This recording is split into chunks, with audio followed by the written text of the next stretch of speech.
It's rare that I try to review fighting games, as they're simply not my forte to think critically about.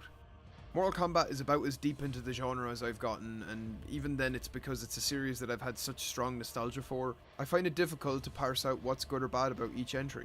Maybe it's a lack of enthusiasm or confidence in my own ability to write about video games, but either way it's been a genre I've never tried to tackle. But something about Ubisoft's For Honor had me interested. Vikings, samurai, and knights duking it out. It sounds like a source mod that totally isn't pirates, Vikings, and knights. Shut up.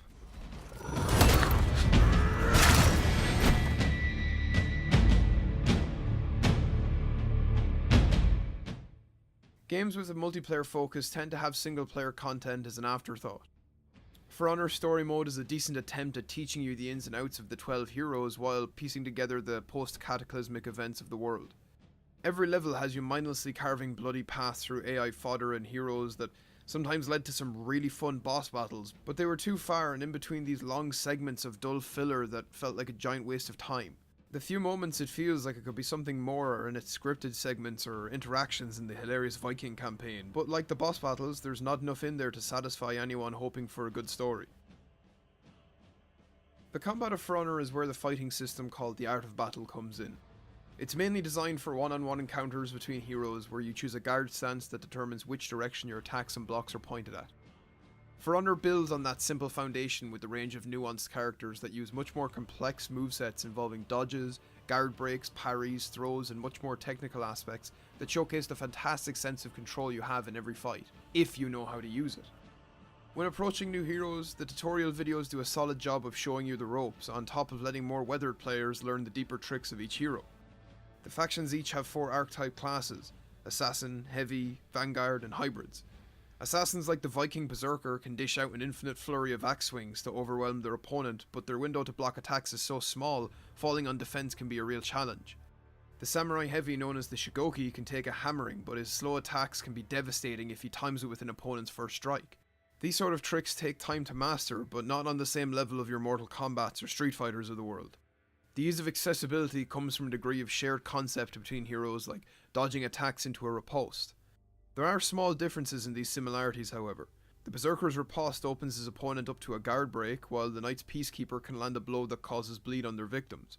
Each variation is worked into the hero's moveset to be a more natural extension of that specific character's abilities. The Berserker's guard break riposte allows them to restart their infinite chain of attacks, or knock the wind out of an enemy with a forward throw, a move signature to that character. I'll freely admit most of my time spent in this game was with the Berserker, so apologies if I'm using them as an example at every turn. For Honor's strongest game modes are the duel and brawl types, where it's a simple 1v1 and 2v2 respectively. Having no overarching goal other than to strike your opponent down heightens the tension in spades as you try to predict your opponent's next moves while forming strategies of your own. Sound familiar? Probably because For Honor is still a fighting game at its core, but doesn't quite feel like one with its use of larger environments and incorporation of team-based game types, which is what we'll move on to next.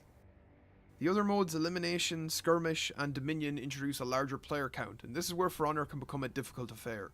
Elimination follows the same rules as duels and brawls, however if you're the last one standing, chances are your opponents are already reviving their downed teammates and on their way to stomp you down. This is where the revenge meter can come in handy. It's a gauge that can build by injury, successful blocking, or attacking that when triggered knocks swinging foes back and gives you a chance with the health of an attack bonus. It serves to even the odds in the likes of a brawl gone bad, but in a 3 or 4 versus 1 fight, it's rare that even that will get you out of hot water. Dominion and Skirmish bring in AI to the mix as a way to push lanes and add fodder for players to cut through to reach objectives or score points. Dominion is the flagship game mode, and it's a good one at that. Maps are split into 3 zones that build up tickets once captured. The capturing team can earn extra points for defending the area against computer enemies, but those specific zones are the only ones where AI can pass through. The push and pull of that zone can be a war of attrition, as the 2 alternative point captures serve as a backbone of support for each team. Retreating to those zones to gain health or stave off players looking to cut off the only supply line you have is an absolute must, and that's where team coordination is a necessity in order to succeed. Once a team reaches enough tickets, the opposing group becomes broken and their ability to respawn is cut off. Unless the broken team manages to rally by regaining zones or holding the line long enough to break the other team, the match is already over. Skirmish is the only other game mode that uses AI, but it's nothing special in its comparison to its counterpart. It boils down to a deathmatch style of mode that borrows the AI and scoring of Dominion, but without the capture zones. The majority of my time spent in Skirmish consisted of roaming around the map looking for teammates to group up with, or vulnerable players waiting to be ganked. You get kills, you break the enemy team and finish them off, or the same is done to you. There's little positive I can really say about Skirmish that isn't anything other than it was something else to do between the more interesting game modes. But my biggest complaint about For Honor falls to the connectivity.